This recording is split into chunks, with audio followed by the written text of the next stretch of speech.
The citizens of South Africa are deeply concerned about the state of our country.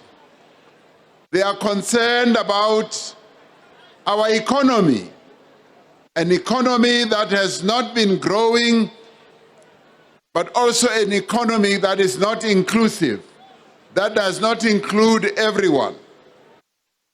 The people of our country made it clear that they are concerned about unemployment, they are concerned about poverty and the inequality that continues in our country. The ANC remains committed to ensuring that our manifesto, as adopted by the National Executive Committee and by various structures, the Alliance and all, will be implemented. Yes, we have had, comrades, to acknowledge that the outcome of the 2024 elections was a strategic setback for our movement.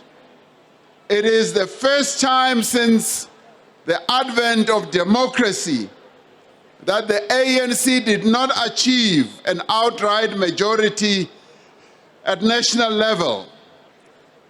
The ANC was the first to say, we accept the results of the elections and the decision of our people. That in itself showed leadership. It showed maturity on our part.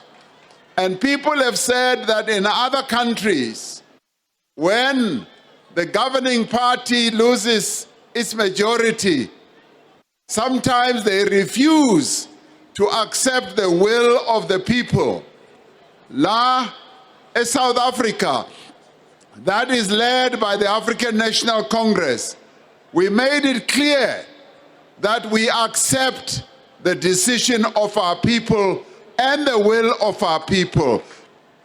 One of the choices was to lead, to provide leadership, to lead a government of national unity, and to invite the other parties and say to them, as our people have decided, let us work together.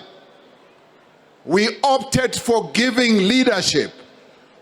The ANC could not sit on its laurels and not do anything to lead this country forward.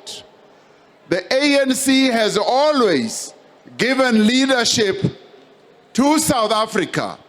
From 1912, when the ANC was formed, that act of forming the ANC was to give leadership to South Africa. The act of drafting and accepting the Freedom Charter was giving leadership. The act of embarking on the armed struggle was to give leadership. And the act of getting into negotiations leading up to the democratic elections in 1994 was the ANC once again providing leadership. And today, in 2024, the ANC was called upon to provide leadership. And we have provided the leadership and invited all other parties to be part of a government of national unity. The GNU, comrades, has identified 3 strategic priorities. Firstly, to drive inclusive growth and job creation. Job creation is at the top of our agenda.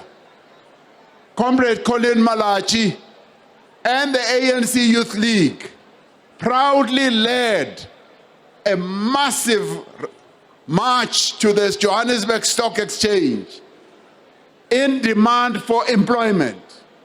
And we support them.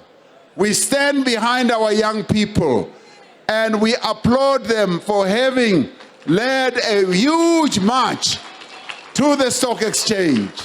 Secondly, the second priority is to reduce poverty and to tackle the high cost of living, and to get the 9 parties to recognize that, yes, we must reduce poverty. Poverty that mainly affects our people is something that we must recognize and appreciate. Thirdly, we said we want to build a capable and ethical developmental state. Comrades, these priorities are closely aligned to the 6 priorities areas of the ANC 2024 manifesto. Eze to lazy priorities.